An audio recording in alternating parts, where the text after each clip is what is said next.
Hello YouTube, my name's Dave. Welcome to my workshop in a single car garage here in South Australia.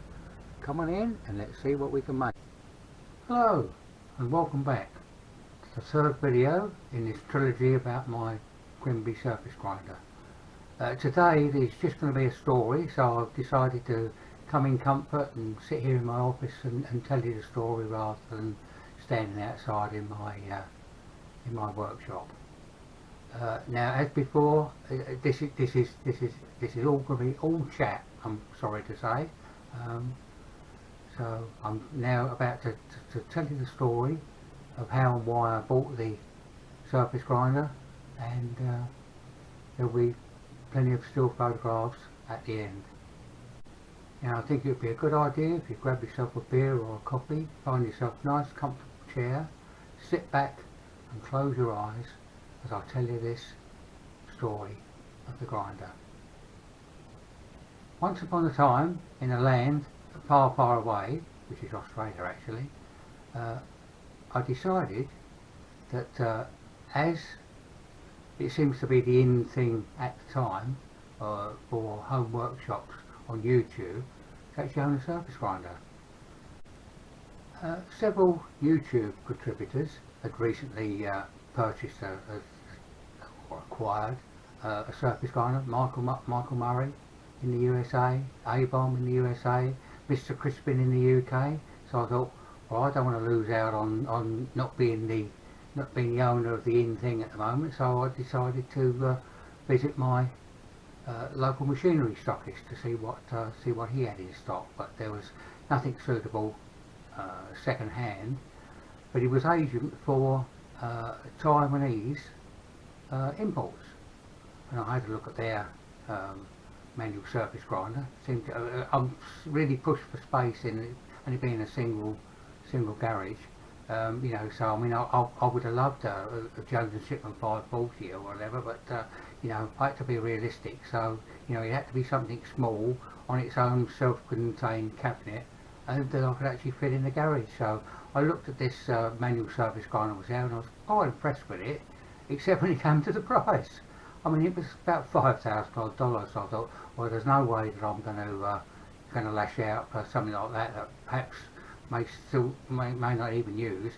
In fact, even with this grinder, I mean, now I've actually got it, I actually haven't actually used it seriously to do anything at all. The only thing that I have done was I bought myself a diamond wheel, and I ground up some precision ground stones for myself, and also I've done a set for Mr. Crispin in England. But other than that, the grinder hasn't actually been used for to actually do a job on. So as you see, that's why I didn't you know, was reluctant to spend that sort of. I came back home and thought, oh, what do I do now? But sorry, I can't think of the name of it, but it's the Australian equivalent of whatever Craigslist is in the USA. Anyway, they happened to pop up on there, this manual surface grinder, and the guy was only asking sort of $300 for it, and it was quite local. So I went along to my neighbour who knew where it was, and of course he's got one of these big four-wheel drive type cars, so we popped along there. Now, I was very surprised when I arrived, because I quite expected, you know, being something as cheap as that, you know, it'd be stuck in a dark, dingy corner and piles of stuff on it and filthy dirty, but it was very respectable when I got there. I never actually plugged it in and see it run. It was single phase at the time, but I said, yeah, fine, okay. So the guy proceeded to unbolt it off the cabinet, and we loaded it into the back of my neighbour's car. Luckily the cabinet had wheels on it, so that turns out to be a real bonus later on. Upon getting back home here, I just got my neighbour just to, of course just being the two of us, it was a little bit more of a struggle to get it out of his car this time, but we managed to get it on my driveway, and of course he goes back home, and I thought, right, what do I do now? So luckily, as I say, the cabinet was on wheels, so I managed to wheel that back into the garage and got that out of the way, and I thought, right, what am I going to do now? So I thought, well, the easiest thing is it's only a few nuts and bolts. Take it apart to make it easier to move. So 2 bolts and the motor was off, 4 bolts and the wheel head was off. Removed the stock plate on the table, and the whole table and magnetic chuck slipped off. And finally the saddle, I had no problems with that. I just kept screwing it until the lead screw disengaged from the nut and I could lift it off. So of course I then took it all into the garage. But of course the biggest problem then was that I'd now filled my garage up. I couldn't move. So continuing on, I thought, well, I can't move, so I decided to reassemble the whole thing. So I put the base and column back onto the cabinet, slipped the saddle back on, slipped the table back on with the mag chuck, but I didn't bother with the motor or spindle. And then I thought, I think I'll check it out. So because I could see when taking it apart that there was quite severe wear on the dovetails. So I got a dial indicator out and just stuck it on there and whizzed it across the top of the mag chuck. Fine on the saddle movement, the narrow side of the chuck, but over the length of the mag chuck, over 10 thousandths. So I thought, this has got to be a total refurbish or junk it type thing. So the next thing to do was to make a plan of action. So I thought, well, looking at it, there was no way that I could actually do any of the remachining, because all I had was a UK Tom Senior Universal milling machine, which was far too small for anything of this size. So I thought, right, next thing I better do is see what I can do about remachining it. There's no problems with that, because I'm a trained machine tool fitter, or as some people know it, millwright. So no problems taking a machine apart, remachining it, reassembling it, and so I had no concerns that way. But the biggest thing was, how the heck am I gonna remachine this? So I thought, the guy who sold it to me had a Bridgeport or Bridgeport clone type thing. So I contacted him and said, look, told him the situation, that I was qualified, blah blah blah, etc. Any chance that I could, hire his machine for, and I estimated probably about 20 hours work. And he got back to me and he said, no, I'm sorry, I don't think it was a valid excuse, but he said to me, oh no, he said, my insurance company won't allow anybody in to, work my machinery, blah blah blah, sorry, I can't help you there. So I thought, right, what do I do next? So I had a word with the neighbours and got them to ask round amongst their friends, did they have anybody that had a Bridgeport? Well, the answer come back, yes, there were two, but neither of them were willing to let me go round there and do it. I mean, one guy said he wouldn't mind, but as his wife had actually bought him the machine as a present, he didn't think she'd be very pleased that he would let somebody else work on his machinery that she'd actually pay for. So that blew that theory out of the window. So now me knowing all that, I thought, what do I do now? Do I cut my losses and chunk it, or what do I do? So in the end, I bit the bullet, went back to my local machinery stockist and saw and purchased a brand new Taiwanese copy of a Bridgeport, $11,000. So I thought, oh well. I mean, to be honest, it would have been cheaper for me to have just bought the $5,000 grinder in the first place. But I thought, oh well, to hell with it. It's only money. Let's go for it. Now, unfortunately, though he had that in stock, he wasn't prepared to let that one go, because that was his display one. But he said, I can get you one in from Sydney. I live in Adelaide, by the way. But unfortunately, this was only about 3 days before Christmas. So he said, I'm sorry. He said, no, I can get it here till about the 6th of January. So I said, okay, paid my money and said, okay, I'll see you when it comes in. So what he done was he dropped me an email to say that it arrived. I got a friend with a flatbed truck and a high-ab, and he come and picked it up for me, and dropped it off on my driveway. So that's what happened there. But of course, in the meantime, you know, this was, I don't know when I ordered it, 22nd, 23rd of December, whatever it was. So I thought, well, you know, 6th of January is quite a long way away. You know, what am I going to do? But I didn't put the time to waste. I actually totally stripped the machine right down and actually, you know, determined what, you know, how much wear there was and what I would have to do and etc. You know, and just pass the time away waiting for the machine to actually arrive. As I say, obviously, you know, once it arrived, it took a little bit of getting in, because I mean, I had to make space for you know, where the milling machine is. This milling machine, by the way, is the one that you see behind me in the intro bit. Yes, I had to move a pillar drill that was there and a belt sander, you know, to make room for that. So yeah, by the time I got it all in, I mean, luckily it's only, although the house has got 3-phase, this particular machine was 20 amp single phase. So you know, obviously I'll get that organised and all set up and then ready to go for a machining. But as I say, it took me probably, I don't know, a couple of days to sort myself out before I was ready to bung the first part on for some machine. Now, as you know, a dovetail has 5 machine services.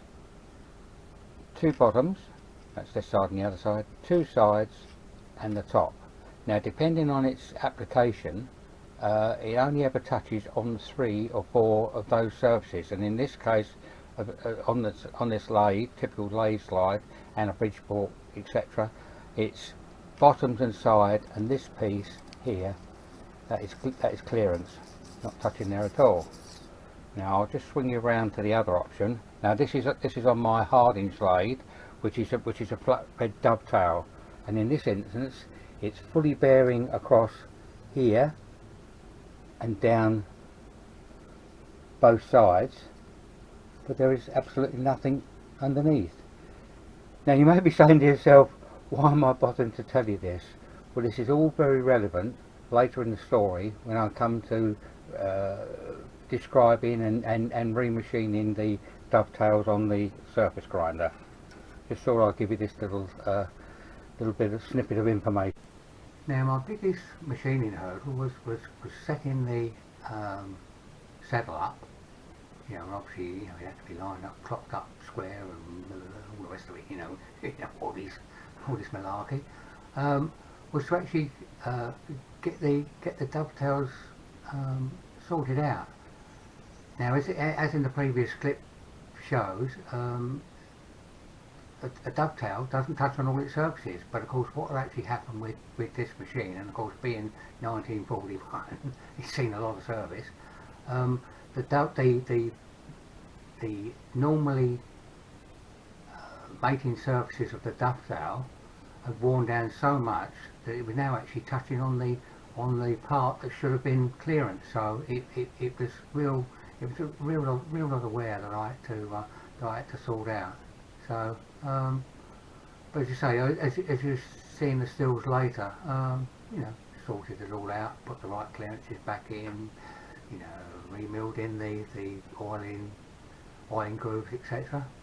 And away we go. Now, of course, the other thing is too that probably a lot of people don't realise it isn't just a simple case of, okay, I'll remachine the dovetails, right, both parts, you know. So you know, you skim all 10 faces to you know, to get them back into condition again. But once you've done that, of course, is you've upset the whole geometry. So there's no way that the lead screws and nuts will ever work again in that situation, because you know you've lowered the height, you've changed the width, so of course nothing's ever going to line up again. So of course that then becomes the next challenge. Now, if the lead screw nut is screwed in and dowelled, well, of course you have to remove the dowels, because you know that's not in the right place. generally, you know, if you've only machined off, say, 20 thousandths, whatever it was on there, you can get away with opening the holes up into slots, you know, you know, to shift the lead screw nut over. Height wise, you may have to skim a little bit off the back or put backing in, depending on, you know, which way that it happens to go. And also, of course, the lead screw bearing plate, of course, that needs repositioning, because there's no way that it can go back in the original position and line up without the slides binding. So there's more to thinking, oh yeah, I'll just tidy up these dovetails and all will be fine. You've got to take into account of doing the lead screw nut, otherwise you're going to run into problems. Now, during the refurbishment of this machine, there was several issues with it. I mean, firstly was that there was no wheel arbor at all. The guy just cobbled up just a washer and a nut, and it was on that wheel area. I mean, it's a wonder that the wheel didn't burst really. So of course that had to be addressed. So I then had to make up some wheel hubs. The other issue was that the wheel guard was all in one piece. So the only way to remove the wheel, you had to slacken the clamp on the wheel guard and take off at the same time the wheel and the wheel guard. And I thought, well, that's terrible. I've got to modify that. So as you'll see in the following photographs, you know, I machined it away and I made it like a conventional grinder. You know, undo a couple of nuts and half the guard comes off. What other issues was there on there that I had to do? I really should have made a list, shouldn't I, before I started this chat? But I've done various other modifications. Oh, I added some bellows to the wheel head slides, you know, try and keep the dust out of the dovetails. I've got a dust extraction pipe work on it, just PVC pipe, you know, that the shop back sticks on. I really ought to write a list, didn't I? I'm sitting here waffling now, sorry lads. Well, here I am again. I've had a bit of a think, and I can't think of any other modifications that I've actually done to the machine, other than what you've seen already, of course, you know, the microfeed and the DRO and the power feed and stepper drive, saddle. So there we are. Well, I've had a bit of a think, and there's nothing else that I can think of that I've done modification wise that I haven't mentioned. The other thing is, of course, you know, remachining the dovetails. Of course, it then meant that this grinder's rack and pinion, of course, that the rack had to be adjusted in height so that it's meshed correctly with the pinion gear. So you know, that's just another little challenge that you know, with a bit of calculations and, you know, slip gauges and blah blah blah, etc. You know, we got it all sorted out. So there we are. I hope you enjoyed this little natter, and I hope I haven't bored you too much with my ums and ahs. But you know, as I said in the previous video, I'm finding this real hard to sit here just talking to myself. I just hope that, you know, the neighbours don't send the men in with the white coats with the funny sleeves that you have to be tied at the back. So now, in conclusion, question: would I do this all over again? Probably. I mean, at least by me buying this second-hand grinder that needed a lot of work, that nobody would let me borrow their machine, I've ended up with a brand new Bridgeport clone. So yes, I'll do it. I'll do it again. So there we are. Right, as per usual, thanks again for watching. Leave some comments below, or send me an email to the email in the description. Click the subscribe button, like button, all the usual gubbins that you have to do on this YouTube malarkey. So until we meet again, which the rate I'm going, knocking these videos out will not be too long, Wherever you are in the world, stay safe, well, happy, and see you again. Bye.